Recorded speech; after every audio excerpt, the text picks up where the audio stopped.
it's Gina from WTI. I am absolutely in love with the look of these curtains from Schweek. These are boho style. I just love the texture and color of these curtains.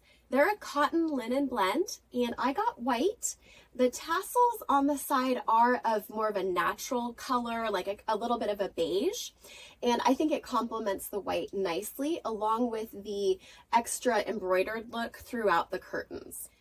I got these specifically for covering our closet instead of having doors. I was looking for something that would be kind of light and airy, and I think this fits the bill perfectly. I got the 55 wide by 63 inch length because I wanted to allow some airflow into the closet. The 63 inch length allows about a foot of opening at the bottom so that I can get that good airflow. These have rod pockets for hanging, which was perfect in my closet, but also I wanted to show you what it looks like when you use them with clips, and I think that looks really cute too. These are semi-sheer. They're going to give you a little bit of privacy, but not completely block out all light.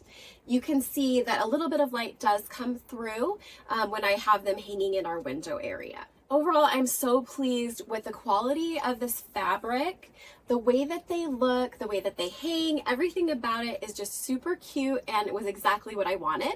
And that's my point of view.